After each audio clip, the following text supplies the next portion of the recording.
Assalamualaikum warahmatullahi wabarakatuh. Waalaikumsalam warahmatullahi wabarakatuh. Alhamdulillah wassalatu wassalamu ala Rasulillah wa ala alihi wasallam wa ala amma ba'du. Kali ini saya ditemani oleh beberapa teman.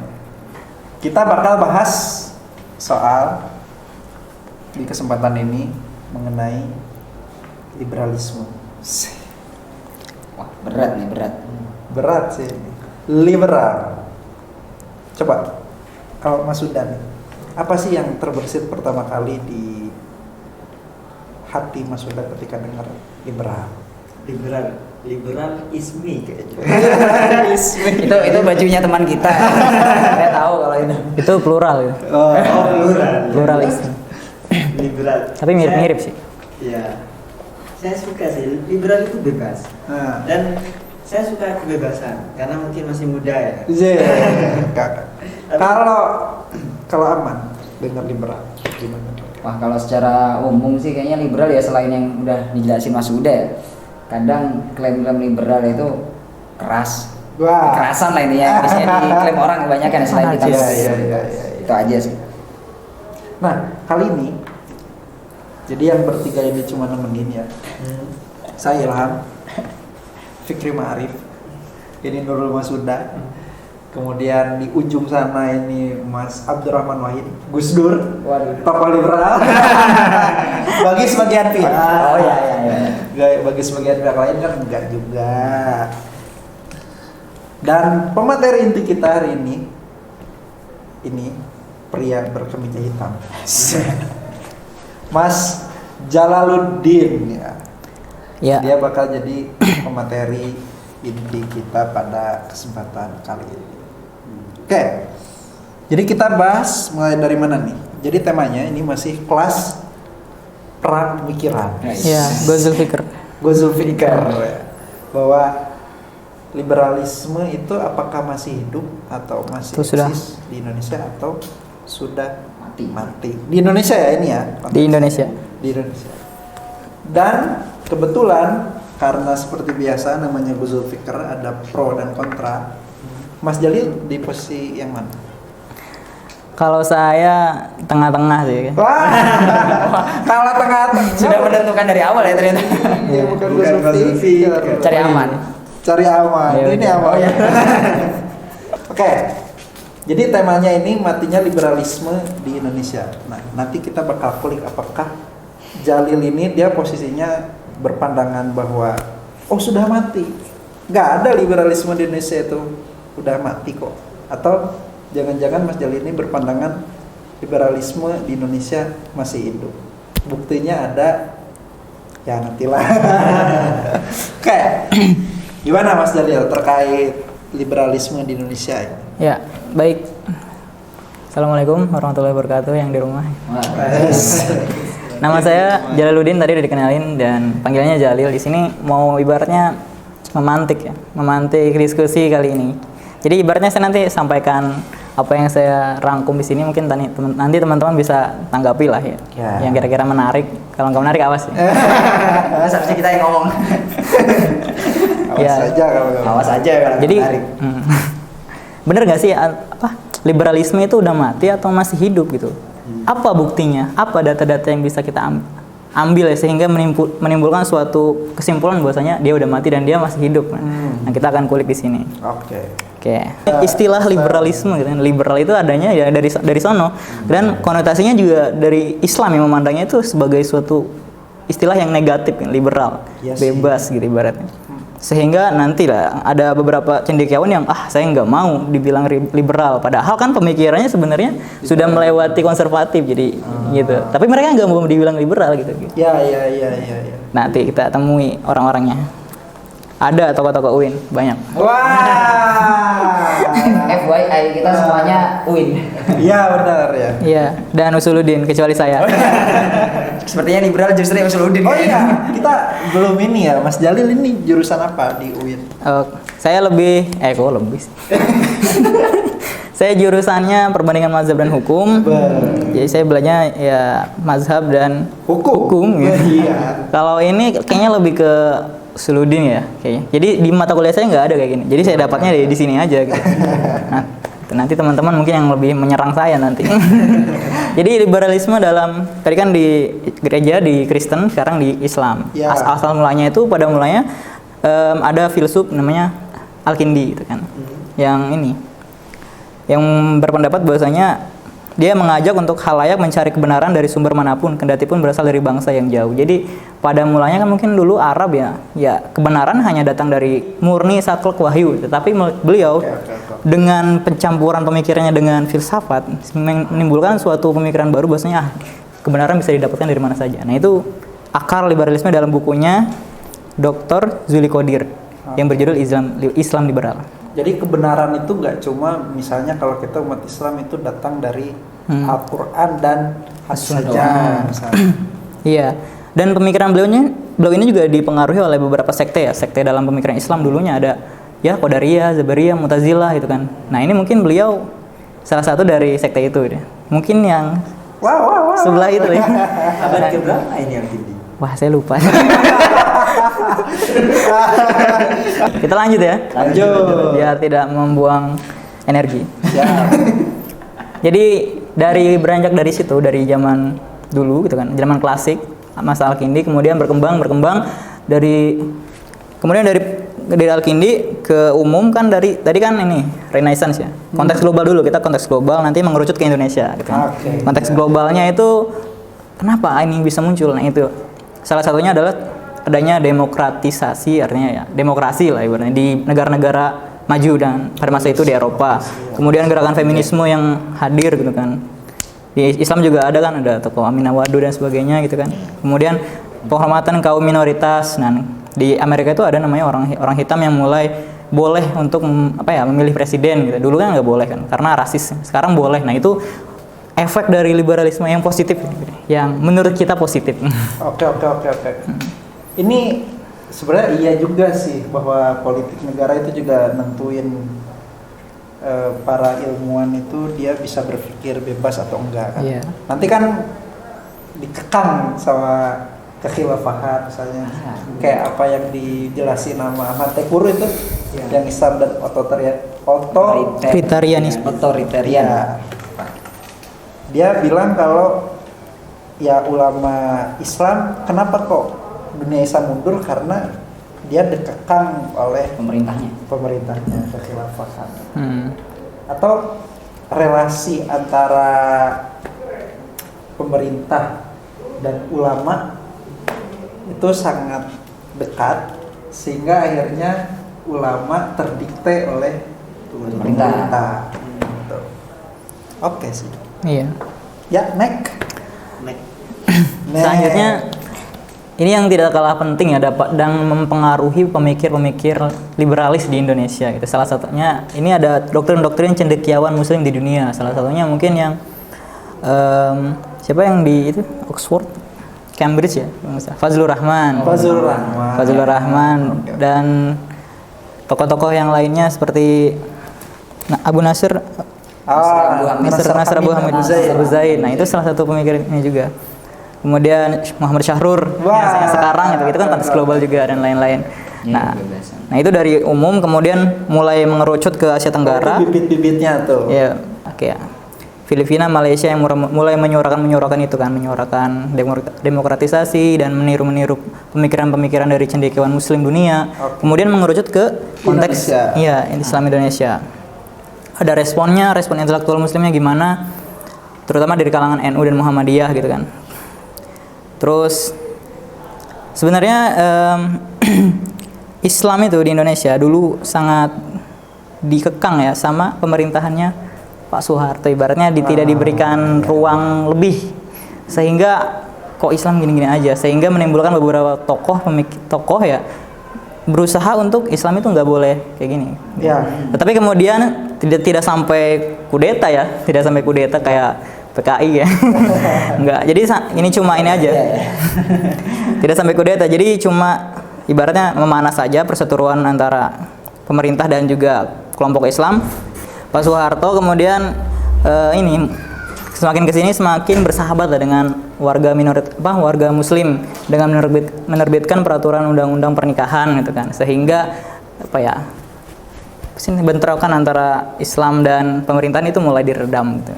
Nah, ini nanti ada pemikir-pemikir Indonesia yang menyuarakan pendapat-pendapatnya. Nah, nanti akan dibahas di sini. Jadi global, Asia Tenggara, ke Indonesia. Menarik. Kemudian Siapa ini tokohnya kalau Indonesia? di sini ada Yang dosen kami. Waduh. yang pionir yang terutama ya. Waduh. Kok Di saya sini- sudah tahu ya. Aduh. Di sini ada Abdurrahman Wahid. Wah, betul. Di sini ada Di sininya Masdar F. Masudi, terus kayak Cak Nur. Nah, itu salah satu Itu contohnya. dianggap sebagai tokoh. Oh iya, Tokoh-tokoh liberalis. Johan Effendi dan Dawam Raharjo. Saya nggak tahu yang dua ini. Yang saya tahu Cak Nur dan juga Gus Dur yang pionir utama. Karena yang dianggap metodologinya itu bagus, yang baik lah. Oke.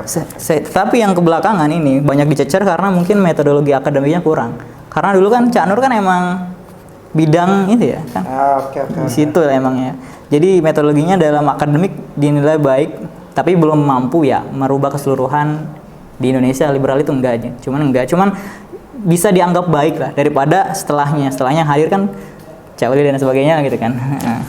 Berarti tadi Ini kok- Gus Dur, Cak Nur itu liberal yang di mana positif tadi ya? Gimana? Kok takut? Tenang, gak ada tukang bakso lewat di sini jauh-jauh. Gak apa-apa pasti. Bisa dibilang gimana ya? Sebenarnya liberal, cuman karena punya wibawa. Jadi yang membedakan ya, yang menurut saya ini. Iya, apa lah, Menurut saya. Yang menurut saya yang membedakan antara Cak Nur, Gus Dur dan juga yang setelahnya. Kalau Gus Dur, itu masih mempunyai kewibawaan yang tinggi. Jadi meskipun beliau liberal, pasti ada cap-cap dari umat NU membenarkan pendapat beliau. Iya. Kewibawaannya itu tinggi. Atau mungkin musuh-musuhnya nggak ada yang berani. Mungkin. Kalah itu dulu, kalah saing. Ya. saya. Karena memang beliau kan lahir ya cucunya Kiai Haji Hasyim Asy'ari dan sebagainya tokoh itu. dulu ya. Ketokohannya tuh kewibawaannya udah besar. Udah biru. Kemudian Cak Nur itu yang anak dari keturunan NU juga, dari lingkungan NU juga, tapi yang membedakan beliau dengan Gus Dur, beliau itu berangkat dari pemikirannya memang yang mantep gitu kan ibaratnya. Yang kokoh gitu metodologinya ya. Menurut buku ini. Kokoh metodologinya yang bagus, tapi mungkin menurut saya belum bisa merubah ya sistem berpikir keseluruhan masyarakat Indonesia karena masih konservatif gitu kan. Nyuci aja masih cewek gitu nih. Tugasnya gitu kan. Ini masak cewek semuanya gitu kan. Iya. Ini enggak ada feminisme, enggak ada. Jadi masyarakat Indonesia itu masih ini. Bahkan di beberapa survei, di survei Yayasan Ibu Harapan. Jadi ada 100 responden. Yayasan Ibu Harapan ada 100 responden. Kemudian disuruh untuk merubah. Ibaratnya setuju nggak kalau misalnya undang-undang kompilasi hukum Islam itu digantikan, kompilasi hukum Islam diganti, ibaratnya direvisi, semua yang berkaitan dengan ya patriarki itu dihapuskan sehingga sama rata. Kan contohnya gimana? KHI itu misalnya waris dapatnya sama cowok. Pengen digituin. Iya, enggak. Misalnya dapatnya setengah semua misalnya. Habis dong. Setengah dua, setengah semuanya. Ya. Tapi mereka yang saya ambil dari ini, jadi 90% jadi nggak setuju gitu. Nggak setuju mengganti hukum waris itu. 90% dari 100, artinya 90 orang. Nah, ini membuktikan bahwasanya umat Muslim Indonesia itu masih konservatif dan belum bisa menerima secara mutlak gitu ya. Pemikiran yang memang sudah bagus sih menurutnya, metodologinya bagus, Cak Nur dan juga Gus Dur, tapi mungkin belum bisa diterima oleh keseluruhan. Kemudian di mana letak? Oh, berarti Mas Jalil ini posisinya liberal itu sebenarnya hidup atau enggak sih di Indonesia? Di akhir nanti belum. Oh, Ini masih Pak. Ini sejarah. Oke, sejarah. Sampai Indonesia. siap. Dan masih Nah, ada. kita baru masuk ke Indonesia kan, tadi segelintir contoh. Oke. Sekarang mulai hidup nih atau gimana? Nah, sekarang kita bahas tipologi pemikiran liberal di Indonesia. Jadi sebenarnya liberal itu ada banyak macamnya gitu. Enggak cuma satu doang gitu kan. Kayak liberal, enggak liberal, enggak. Jadi liberal itu di sini dibagi ada 4 ya. Berdasarkan buku ini ada progresif, Jadi ada level-levelnya iya, gitu ya. progresif, radikal, moderat, dan transformatif. Apa yang liberal progresif itu? Di sini liberal progresif itu merujuk pada perhatian intelektual muslim terhadap kondisi kultural yang ada, baik dalam bidang politik, keagamaan, keadilan sosial, keadilan gender, dan pluralisme. Jadi walaupun pluralisme itu agak sensitif ya, tapi di sini masuknya liberal progresif. Nanti mungkin di pengertiannya bisa beda ya menurut teman-teman, kayak progresif itu kayak gini, enggak kayak ini, mungkin bisa. Ini berdasarkan buku itu aja. Bukunya LKIS itu yang saya tahu ya, LKS. Kira-kira kayak sekolah. Disebut LKS tahun lalu yang buat ngumpulin tugas itu. Di sini LKIS. KIS. Lembaga apa gitu lupa namanya. Tapi yang saya tahu lembaga ini LKIS ini adalah salah satu lembaga liberal gitu kan. Salah satu lembaga liberal yang saya tahu ya. Di sini ada 4. Mungkin pengertian dari buku yang lain mungkin berbeda. Ini sih yang saya ambil dari situ. Yang kedua adalah liberal radikal. Jadi komunitas yang menjadikan persoalan agama sebagai persoalan yang murni privat sehingga masing-masing individu bebas menentukan kehendaknya. Ini mirip-mirip kayak yang di ini lah, yang di Eropa Barat lah. Agak individual berarti ini. Iya, jadi Dari sendiri. benar-benar dibedakan antara mana privat, mana publik gitu kan. Oh. Ya, kumpul kebo misalnya, ya itu enggak bodo amat. Bodo amat. Ya maksudnya privat ya udah. Selama tidak mengganggu orang. privat. Karena nggak ada apa saksi. Ya. Soalnya kan gitu, Mas. Wah. Tapi kayaknya tadi yang dibawakan hukum Islam tadi. Waduh. Wah, enggak tahu juga sih. Ya, lanjut. Selanjutnya ada yang ketiga liberal moderat. Nah ini kelompok intelektual yang tidak konfrontatif terhadap pemerintah, artinya ya kerjasama lah ya. Jadi moderat gak moderat itu ditolak ukurnya apakah dia itu Pemerintah. berkonfrontasi sama Pemerintah. atau Iya. enggak. Menurut buku ini. Tetapi tetap kritis terhadap hegemoni dan pemalsuan agama gitu kan. Oke. Kayak sekarang mungkin kita bawa ya, tetap kritis terhadap pemalsuan agama. Mungkin yang kita bawa adalah poligami yang diuangkan mungkin. Di beberapa kasus yang dikutip oleh salah satu jurnalis di Indonesia itu mungkin itu contohnya itu. Kita harus tetap kritis. Ini kan harusnya mengeksploitasi perempuan mungkin nanti. Bisa jadi itu kasusnya itu kan. Tapi kita nggak tahu. Oke. Kita lihat saja nanti. Siap. Next. Selanjutnya ada 4 liberal transformatif. Jadi mempertanyakan kembali paradigma mainstream yang ada di ideologi yang tersembunyi di dalamnya, serta berusaha menemukan paradigma alternatif. Artinya mungkin ada beberapa teks Al-Quran, hadis dan sebagainya yang kira-kira itu maknanya kok kayak gini gitu kan. Sehingga tetapi kita masih bisa ini menginterpretasi ulang. Lanjut ke inti ini ya. Inti pembahasan kita. Sekarang masuk ke baru inti ini sekarang. Iya, tadi sejarah. Ini bridgingan.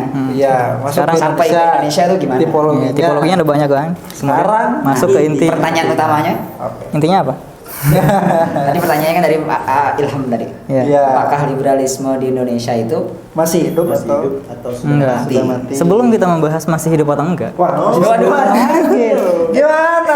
kita membahas terlebih dahulu hal-hal yang banyak yang diomongin lah ibaratnya dalam ranah liberalisme di Indonesia. Apa sih yang kira-kira jadi nyentrik banget gitu ibaratnya yang sering banget diomongin? Yang pertama wahyu Al-Qur'an. Apakah Al-Qur'an memang benar-benar masih bisa disakralkan gitu, masih bisa diinterpretasi dan sebagainya atau tidak gitu. Kan? Kayak kemarin bukunya metodologi apa? Metodologi Studi Al-Qur'an. Studi Al-Qur'an yang dikarang oleh Cak Ulil, Abdul Wasid Ghazali. Abdul Ghazali, satu lagi Lutfi Syaukani. Lutfi Syaukani yang mengatakan bahwasanya Al-Qur'an itu yang kita pegang sekarang Rostam Usmani itu hasil rekayasa Khalifah Utsman. Nah, ini salah satu masuknya diskursus wahyu Al-Qur'an di dalam. Jadi mengkritisi. Tetapi ini kemudian dikonter oleh Pak Eva Nugraha. Oh gitu. Udah tahu. Saya belum tahu. Saya juga belum. Malah masuk jadi Iya. yang tahu. Iya. Di counter. kenal kajur kita? Aduh, padahal itu kajur kita. Oke, lanjut. Belum inti ini loh. Iya loh. Iya. Coba intinya apa? Tadi. Iya, jadi itu bukan rekayasa Usmani sebenarnya. Itu salah satu contoh sorotan pemikiran liberalisme mengenai Iya. wahyu. Iya. Kemudian contoh lain apa lagi? Selanjutnya demokrasi. Mungkin satu lagi aja deh contohnya, biar langsung nanti kita bisa ke inti. Contoh lain. Contoh yang paling terkenal itu ada pluralisme agama. Yang paling banyak disorot di sini ya. Ya, oke. Pluralisme agama yang yang viralnya kemarin tuh di bukunya Fikih Lintas Agama karya Cak Nur dan kawan-kawan, Ya, mengatakan bahwasanya Masih eksis. pluralisme agama, semua agama sama aja gitu kan. Islam itu inklusif bukan eksklusif, semua bisa masuk surga gitu. Itu yang paling ekstrim ya. Yang selanjutnya ada demokrasi ya, Islam selaras dengan demokrasi atau tidak, perjuangan umat, rekonsiliasi nasional Islam negara, modernisasi, apakah sains ada dengan Islam itu bisa berkesinambungan atau tidak, dan kesetaraan gender itu masih sering Ya, oke dibahas. lah itulah. Kemudian kita lanjut ke inti. Wah ini baru Intinya inti. Matinya liberalisme di Indonesia. Oh. Death of Jawabannya. Islamic. Iya, nanti. Ya, aneh nanya dari tadi mau dijawab sekarang. Oke. Gak tua. Ya biar penasarannya di belakang. Iya sih. Yang pertama, Ini penyebab mati nih. penyebab matinya liberalisme ini, mati ya, nggak hidup. Nah, kalau udah mati nggak. Pertama kita harus membedakan ya. Tadi kan tipologi yang udah dibagi ada 4. Kalau saya menyebutnya ada 3 aja. Ya 2. Dua. Liberal sama progresif itu beda. Oh gitu. Liberal sama progresif itu beda. Bedanya apa tuh kira-kira? Nah, nanti kita bahas. Sabar mas. Jangan marah mas. Oh ya sekarang aja ya. Liberalisme itu kan sebenarnya yang langkah yang saya tangkap dari materi ini yang saya ambil ya. Mungkin nanti kalau misalnya salah bisa Revisi. lemparkan batu ke saya nanti. Kalau misalnya salah gitu ya. Liberal itu intinya sama, cuman liberal itu terkesan ya tadi berlebihan dalam hal ya pluralisme agama dan sebagainya. Menurut saya ini agak berlebihan gitu kan. Kalau progresif itu lebih ke gerakan nasional yang kira-kira Maju. Buat maju, Kemajuan. berkemajuan. Jadi ayat-ayat Al-Qur'an yang kira-kira ditafsir yang bisa ditafsirkan kepada suatu yang lebih bermanfaat lah umat Islam, buat umat Islam. Kayak misalnya zakat. Yang menurut saya zakat profesi itu kan termasuk salah satu progresivitas Islam. Ya. Artinya ya dia nggak berlebihan karena maksud utama adalah maksud syariahnya adalah untuk tidak ada lagi sekat antara si kaya dan si miskin. Meskipun padahal di Quran atau hadis itu nggak ada teks yang benar-benar eksplisit nerangin zakat profesi. Iya, nggak ada sebenarnya. Kalau mau konservatif ya apaan itu? Bidah itu. Wah. Gitu kan. Dan emang kayaknya nggak ada profesi selain dagang sih waktu zaman Nabi. Iya. Yang suruh zakat petani. Sekarang petani nyangkul nggak kekurangannya itu lebih banyak. Yang sekarang justru ya trader cryptocurrency yang kayak PN, ya pengajar-pengajar juga kan. iya. Oke sih. Yang harusnya lebih tepat yang dikenakan zakat itu mereka sebenarnya, bukan petani dan sebagainya. Tapi karena ya ini kan dulu mungkin ya zaman Nabi kan yang orang kaya orang begitu, yang petani dan sebagainya punya tanah. Yalah, bayangin aja di padang pasir ada tanah subur. Iya. Itu cuma berapa titik aja lah. Iya. Iya. Pasti orang kaya itu yang punya ladang subur. Padang pasir. Nah itu kita harus membawa konteks ke zaman sekarang gitu. Nggak harus selalu menurut ini. Ya itu yang membedakan antara liberal dan progresif. Kalau liberal kan ibaratnya niru banget baratnya, itu harus dipisahkan antara agama dan privat. Nah ini lebih ke memadukan antara keduanya, berjalan beriringan. Nah itu. Ya. Dan kemudian ada konservatif, ya kita tahu sendiri ya konservatif gimana. Konservatif itu kan zaman dahulu banget dan menjiplak murni teks, apa kata teks. Nah itu. Penyebab matinya liberalisme Indonesia yang pertama. Jadi ada banyak penolakan dari berbagai pihak ya, terutama dari media massa, teman-teman dari UIN, mungkin dari bukan teman dari UIN, dari kampus-kampus umum yang banyak LDK-nya. Iya, yang banyak LDK-nya itu mereka yang paling utama. Yang paling utama. Saya anggota LDK misalnya. Gimana Anda? Dia juga. LDK SF. Iya. Tapi ini LDK yang progresif. Iya. LDK yang liberal. Gimana? Ya, yang paling utama adalah penolakan dari berbagai pihak, terutama dari kalangan Majelis Ulama Indonesia. Nah, penolakan dari Komisi Fatwa MUI nomor 7 tahun 2005 tentang pluralisme, liberalisme dan sekularisme agama. Itu fatwanya apa tuh? Yang mengatakan bahwasanya ya ini nggak boleh, Haram. haram, haram ya, bertentangan dengan ajaran agama Islam itu. Tetapi ini menimbulkan pro kontra ya di kalangan orang-orang yang pro terhadap liberalisme atau ya apa kontranya? Ini membungkam kebebasan berpendapat. ini membungkam karena ya kan udah merdeka, udah lepas dari Orde Baru, harusnya sudah benar-benar bebas melakukan pendapat. Ini pendapat saya seperti ini Islam. Nah, tapi tiba-tiba MUI mengeluarkan fatwa tersebut. Gitu. Tetapi kemudian dikonter lagi sama yang saya baca di skripsi ya, kalau nggak salah ada. Namanya saya lupa. Jadi yang berpendapat bahwasanya ini umat Islam itu udah sepakat untuk tidak sepakat. Gimana deh? Sepakat untuk tidak sepakat terhadap pluralisme agama ya. Di sini yang saya garis bawahi adalah pluralisme. Sepakat untuk tidak sepakat. Artinya kita dulu itu Pak Ustadz, pendeta, Buddha siapa? Biksu dan sebagainya itu ngumpul, kita sepakat nih untuk membedakan dan tidak mencampur adukan agama kita gitu kan. Masing-masing agama menjalankan agamanya masing-masing. Tetapi iya, kita sepakat untuk memisahkan itu gitu kan. Gitu ya. Sepakat untuk tidak sepakat. Tidak sepakatnya untuk tidak sepakat menyepakati agama itu sama. Gitulah. Oke. Penolakan dari MUI yang pertama. Yang kedua, penolakan dari tokoh ulama Indonesia. Sebenarnya ini enggak terlalu, ibaratnya menurut saya kurang begitu berpengaruh dalam mematikan jil. Mematikan terutama jil. Yang paling berpengaruh berarti yang mana? Ya, ini dulu bahas ya. Waduh. penolakan dari tokoh ulama Indonesia. Salah satunya guru kita bersama Kiai Haji Syekh Ali Mustafa Yaakob dengan menerbitkan sebuah buku dengan judul Nikah Beda Agama. Nikah beda agama nggak boleh. Karena ada ayatnya jelas, sorry. Ya. Nah, itu dari penolakan dari beliau. Kemudian dari ormas Islam juga menolak, walaupun jil itu dari ya tokohnya salah satunya dari Nahdlatul Ulama, tetapi NU sendiri ya yang saya dapat dari NU online gitu ya. Itu menolak liberalisme, jil terutama ya. Jilnya juga. Kemudian penolakan dari Sivitas Akademika Universitas di Indonesia ada banyak beberapa ini. Nah, kemudian yang nomor 2, penolakan penyebab matinya liberalisme di Indonesia itu kayaknya kalah cepat. Kenapa? Kalah cepat sama siapa? JIL itu kalah cepat sama merespon isu-isu aktual keislaman dari lembaga lain seperti NU dan UIN. Kalau UIN kan ya emang ini adalah orang baru lah, mencetuskan pemikiran baru lah. Tapi kalau JIL itu kalah cepat merespon. Misalnya ada suatu permasalahan baru, isu baru tidak ditanggapi. Nah, itu kalah cepat. Nah, ini yang saya kira lumayan kuat ya untuk menyebabkan JIL itu mati.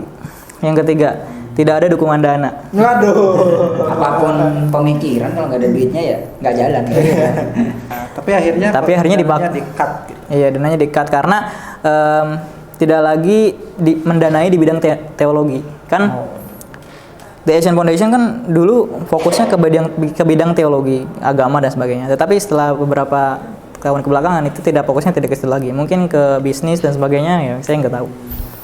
Ya, itu yang paling ini. Dan ini kata Pak Muksid. Oh gitu. Iya. Pak Abdul Muksid Muzali yang mengatakan hal itu. Di mana itu beliau? Ini ada ini ya. Jurnal. Oh, jurnal. Wawancara langsung, ada salah satu ini yang mewawancari beliau. Ini penyebab matinya ini di sini begini gitu kan. Menarik. Ya.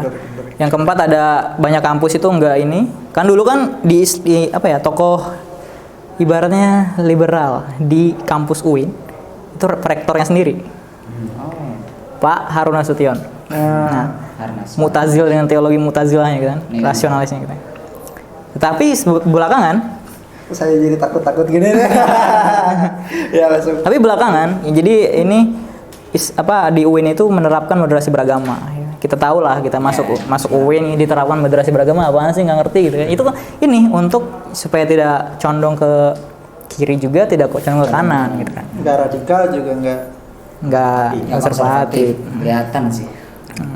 Yang kelima, diskursus Islam intelektual melemah. Jadi diskusi-diskusi kayak tentang ini itu melemah. Jadi mungkin karena banyak mahasiswanya yang lebih suka rebahan, nonton anime gitu kan. Nah, ini yang menyebabkan salah satu ya gitulah gitu ya. Matinya liberalisme karena daya kritis mahasiswanya menurun. Jadi banyak tokoh pemuda saat ini pragmatis jika dibandingkan era tahun 90-an dan awal 2000-an gitu kan. Figur-figur pemuda seperti Ulil, Lutfi, Ihsan Ali, Fauzi, Muksid Ghazali, Saiful Muzani kurang mempunyai wibawa intelektual seperti Gus Dur dan Cak Nur. Nah, ini menurut buku ini ya. Jadi beliau belum mempunyai wibawa yang seperti beliau. Kurang muncul ke permukaan lah. Ya, kok orang kalau udah punya wibawa pasti diikutin sama yang lain. Gitu. Kemudian ada beberapa kesadaran dari Cak Ulil mengatakan bahwasanya saya akui saya doib, saya hilaf, saya melakukan kesalahan gitu. Bahkan waktu itu kan mertuanya Gusmus ya, bilang sendiri kamu jangan kelewatan gitu. Dan mungkin karena bilangan gitu juga dibilang begitu, jadi mungkin beliau sadar mungkin ya. Kurang-kurangin. Jadi harus diingatkan mertua ya. Wah.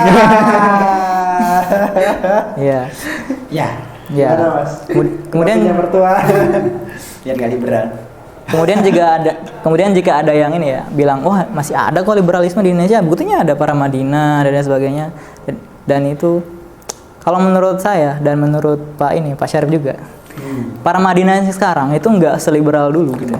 Para Madinah sekarang sudah moderat gitu. Dan kemudian kalau misalnya liberal masih hidup, buktinya kemarin 212 ibaratnya. Itu kan konservatif. Ya. Orang-orang konservatif. Ya. Menurut Jalil. Ya, ini menurut saya. Ya nggak apa-apa lah. Orang bentar lagi alumni lagi. Kalau emang benar-benar masih hidup, buktinya ya itu karena kebanyakan masyarakat Indonesia itu sendiri masih konservatif dan sebagainya.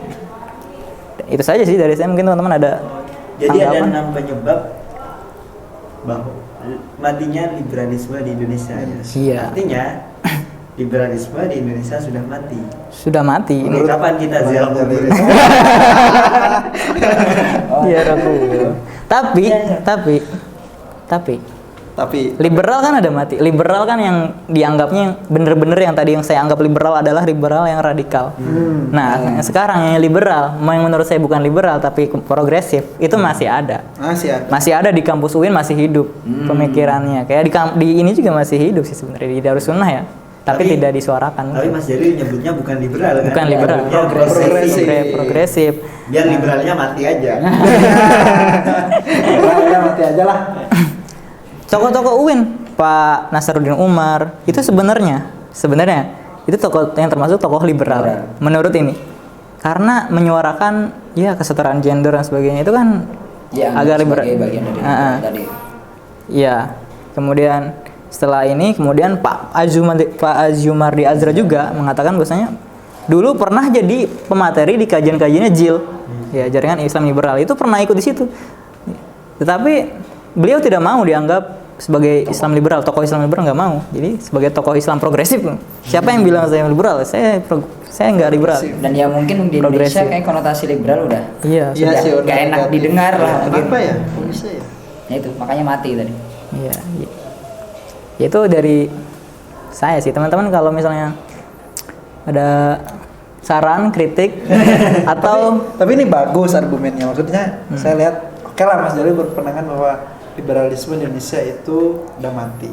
Tapi dengan menghadirkan argumen-argumen yang bagus. Gitu kan. Faktual lah, memang begini Ya. adanya sudah terjadi.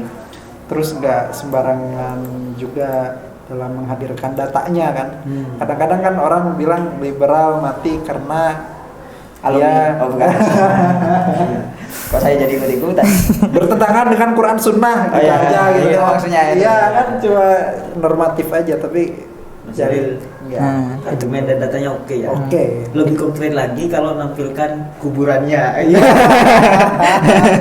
Kuburannya orang itu ya. oke sih. Nanti Mas Jalil kan suka ziarah kubur ya. beliau katanya mau abis ini kalau ini video nanti gak keangkat serkup katanya.